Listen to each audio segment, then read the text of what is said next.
5:12 local time. The sea is calm, almost unnaturally still. A U.S. Navy aircraft carrier strike group moves steadily across the open ocean. The carrier dominates the formation, massive, controlled, and silent. Its wide flight deck stretches across the water like a floating runway, while escorting destroyers maintain precise spacing along the outer perimeter.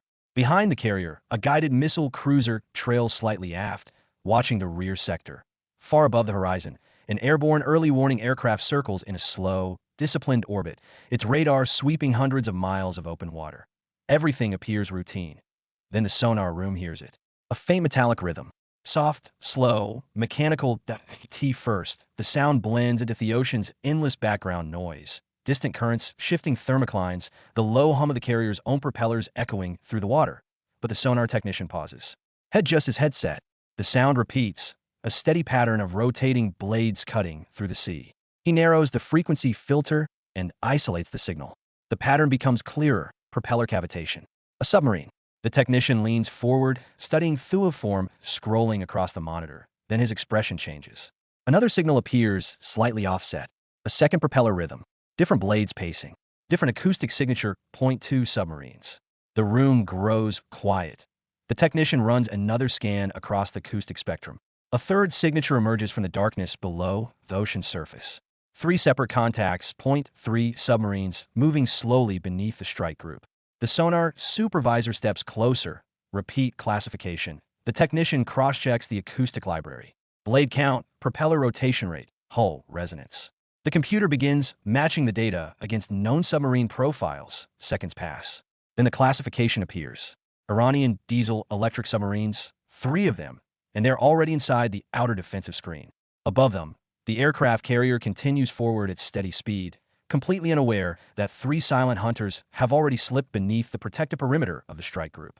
On the tactical display inside the carrier's combat information center, the sonar report arrives. 3 red icons suddenly appear beneath the blue formation, distance close to very close.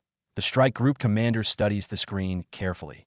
Submarines rarely operate this close to a carrier group without detection. 3 operating together is even more unusual, but the geometry of their movement tells the real story. The submarines are spreading. One contact drifts toward the carrier's port side. Another slides slowly toward starboard. The third lingers directly behind the formation. That IT is not random movement. It is positioning. Beneath the ocean's surface, the lead Iranian submarine glides silently through the darkness. Inside the narrow control room, the captain watches the attack console as the targeting solution slowly refines itself. Above him, the aircraft carrier is enormous. Over 1,000 feet of steel and aircraft moving across the water. But even a ship this large has vulnerabilities. Torpedoes do not need to sink an aircraft carrier. They only need toit. The captain studies the range indicator. Closer, closer. Still, back inside the carrier's sonar room, the technician notices the change immediately. The 3 submarine contacts are no longer drifting. They are moving deliberately. Closing distance, and the spacing between them is widening. The sonar supervisor looks at the tactical map and understands instantly. They are forming a triangle, a classic submarine ambush formation designed to trap a large target from multiple angles. The supervisor reaches for the communication line. Bridge sonar. Multiple submarine contacts confirmed. 3 hostile subs maneuvering inside perimeter on the bridge. The officer of the deck stiffens. How close? Within firing range. The words hang in the air for a moment. Then an order comes. General quarters. Across the aircraft carrier, the alarm erupts. A sharp electronic tone echoes through steel corridors and aircraft hangars. Crew members move instantly. Hatches slam shut. Weapons systems power on. Throughout the strike group, escort ships accelerate into defensive positions. Helicopter rotors begin spinning on destroyer flight decks. Above the ocean, anti-submarine helicopters lift into the air one after another, racing toward the suspected submarine locations. But beneath the surface, the Iranian submarines have already reached their attack positions. Inside the lead submarine, the torpedo officer watches the targeting computer finish calculating the final firing solution. Range optimal. Bearing locked. The officer turns toward the captain. Target acquired. The captain nods slowly. Prepare tubes. Metal doors slide open inside the submarine's forward torpedo bay. Compressed air systems pressurize. Cold cedar floods the launch chambers. Above them, the aircraft carrier continues its course across the calm ocean, unaware that 3 torpedo tubes are now aimed directly at its hull. Back in the sonar room, A new sound suddenly tears through the technician's headphones, a violent burst of propulsion. His eyes widen. Torpedo launch. Then another signal erupts across the display, and another. Three explosive launch signatures appear, simultaneously point three submarines. Three torpedoes accelerating through the water, all racing directly toward the U.S. aircraft carrier. Impact time, less than 2 minutes. Torpedo inbound. The shout cuts through the carrier's combat information center like a blade.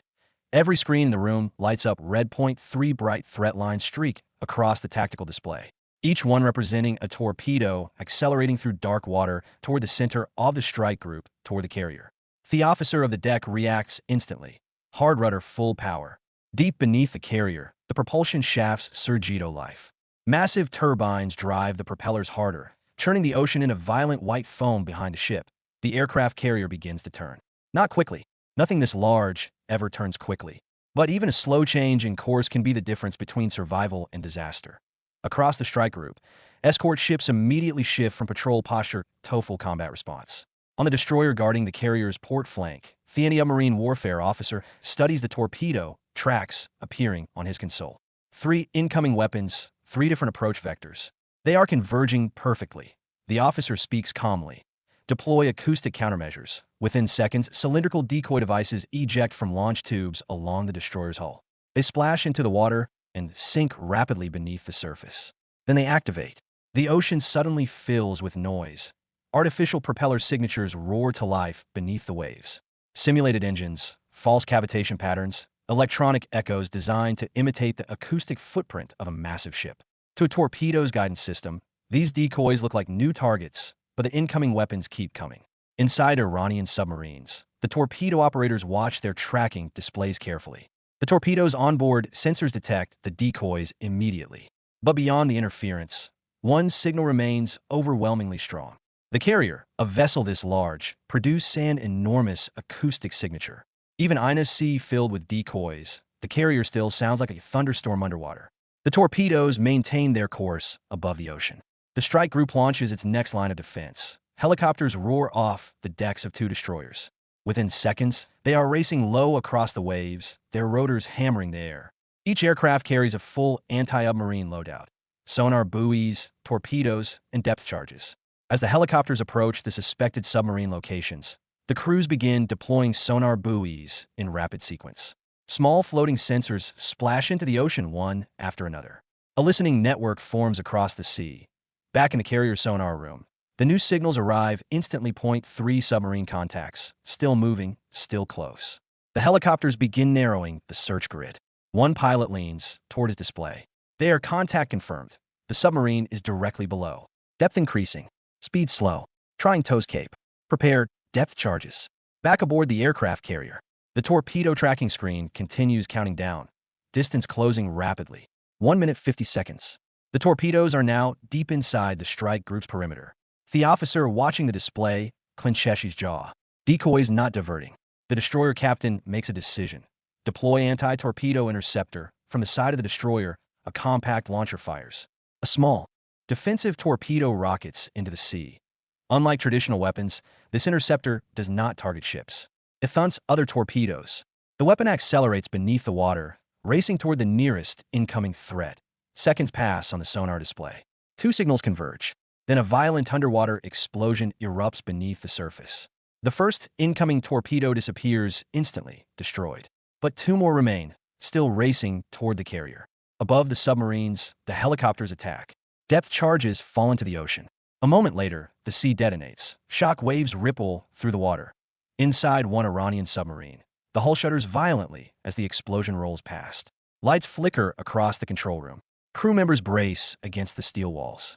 The captain grips the console. Maintain course. Above him, the helicopters circle back for another attack run. Meanwhile, inside the carrier's combat center, the second torpedo suddenly begins to drift. The acoustic decoys are finally working. The weapon's guidance system detects multiple targets. For a brief moment, it hesitates, then it turns. The torpedo veers sharply away from the carrier's hull and locks onto one of the decoys. Seconds later, another explosion. The decoy disappears in a plume of bubbles and foam. The second torpedo is gone, but the third torpedo is different. It has ignored every decoy. It has ignored every interference signal, and it is still coming fast. Very fast. On the tactical display, the final red line points straight toward the carrier. Distance 500 m, 400 that the officer watches the countdown. Final torpedo still tracking carrier. Around the strike group, ships maneuver violently. Helicopters roar overhead. The ocean churns with countermeasures and explosions. But beneath the chaos, the final torpedo continues its deadly run. Distance 300 m, impact time seconds away. The final torpedo keeps coming. On the tactical display inside the carrier's combat information center, the red line cuts straight through the screen directly toward the carrier's hull. No deviation, no hesitation. Distance 300 m. Inside the room, the tension becomes almost physical. Officers lean closer to air consoles. Every eye is locked on the torpedo's track. Everyone understands the danger. Aircraft carriers are designed to survive enormous damage. Their hulls are layered with armor. Their internal compartments are divided to control flooding. But a modern torpedo does not simply strike a ship. It detonates beneath it. The explosion creates a violent gas bubble that lifts the hull upward and then drops it back down with catastrophic force. Even a near miss can break propeller shafts, bend the rudder, or disable propulsion. The carrier might survive, but it could be crippled. Distance 250 m. On the bridge, the captain keeps his voice steady. Maintain turn. The massive ship continues speeding across the water. Its propellers churn the ocean into a boiling white wake. Every meter off movement matters. Even a slight change in angle might shift the torpedo's detonation point. Back in the combat center, a new order is issued. Activate acoustic jammer. Beneath the carrier's hull, a powerful electronic countermeasure system comes online. The device floods the surrounding ocean with an intense burst of acoustic interference. To the torpedo's guidance system, the ocean suddenly becomes chaos. False echoes, distorted frequencies, overlapping signals. But the torpedo continues its run. Distance 200 m. Inside the sonar room, the technician listens carefully through the noise. The torpedo's propulsion wind cuts through interference like a blade. Still tracking carrier, the officer beside him watches the digital countdown, 180 m, 170. The jammer intensifies. For a moment, the torpedo's signal flickers on the display. Just a brief interruption. The weapons guidance system struggles to process the conflicting acoustic environment. For the first time since launch, the torpedo hesitates. Distance 150 m. Inside the torpedo itself, its onboard computer begins recalculating. The carrier's acoustic signature is still the strongest signal in the water, but now it is surrounded by layers of interference. The torpedo adjusts its guidance algorithm. It pushes forward again, 130 m. The carrier's engines roar as the ship continues turning. Helicopters circle above like predators watching the ocean. Destroyers close distance. Recinto protect the carrier's flank, but none of them can reach the torpedo in time, 100 m. Inside the nearest destroyer, the anti-torpedo operator watches the incoming threat. This is the last chance. Launch interceptor. A second defensive torpedo fires from the destroyer's hull. The weapon plunges into the sea and accelerates immediately, its small propulsion system screaming through the water. Now, two weapons race toward each other beneath the surface. The incoming torpedo continues toward the carrier. The interceptor hunts the torpedo. Distance between them shrinks rapidly, 80 m from the carrier. 70-60. Inside the combat center, the sonar screen shows two fast-moving signals converging. The room holds its breath. 50 m, 40, 30, then a violent underwater explosion tears through the ocean. The shock wave slams through the water with enormous force. Above the surface, the sea erupts into a towering column of foam and spray. Inside the carrier, the hull shudders from the distant blast. For several seconds, every sonar screen fills with static. White noise floods the systems. No one speaks. Then the interference clears. The torpedo track is gone. The interceptor has destroyed it. The aircraft carrier survives, but the battle beneath the surface is far from over because the sonar screen still shows 3 contacts. 3 Iranian submarines are still moving beneath the strike group. And now the strike group knows exactly where they are. Across the tactical display, the commander studies the submarine positions. The defense phase is over. Now the hunt begins. The moment the final torpedo disappears from the tactical display, the atmosphere inside the strike group changes instantly. The defensive phase is over. Now the strike group goes on the offensive. Inside the carrier's combat information center, the commander studies the sonar screen. 3 submarine contacts remain beneath the ocean surface. Their positions are no longer uncertain. The attack gave them away. Every torpedo launch leaves a trace. Pressure waves, acoustic signatures, disturbances in the water that trained sonar operators can follow. Now the submarines are exposed. The order is simple. Engage hostile submarines across the strike group. Anti-marine warfare systems move into full pursuit. Above the ocean, the helicopters already circling the area descend lower toward the surface. Their dipping sonar systems begin sweeping the water directly beneath them. A long cable lowers from the belly of one helicopter. At the end of it, a powerful sonar transmitter sinks into the ocean. The pilot holds position. Seconds later, the sonar operator hears it. A clear metallic echo. Submarine hull. Range close. Very close. The pilot speaks into the radio. Contact confirmed. Submarine bearing 21. The helicopter immediately prepares its weapon. A lightweight anti-marine torpedo drops from the aircraft and splashes into the ocean. Within seconds, the weapon activates. The torpedo's onboard sonar begins searching the water. Below the surface, the Iranian submarine hears it. Inside the control room, the sonar operator stiffens. A new sound echoes through the hull, a high-frequency pulse. Then the unmistakable whine of a torpedo propulsion system. The captain reacts instantly. Evasive maneuver. The submarine tilts sharply as the crew attempts to dive deeper. But diesel-electric submarines have limitations. They're extremely quiet, but they're not fast. The incoming torpedo locks onto the submarine's acoustic signature. It closes the distance rapidly. Seconds later, a massive underwater explosion tears through the ocean. Above the surface, the water erupts in a violent plume of foam and bubbles. The sonar screens aboard the strike group update. The first submarine contact disappears, destroyed, but two more remain. One of the remaining submarines attempts to escape the strike group's perimeter. It turns sharply south, increasing speed. Inside the submarine, the captain hopes the confusion of battle will create an narrow escape window, but the strike group is already closing the trap.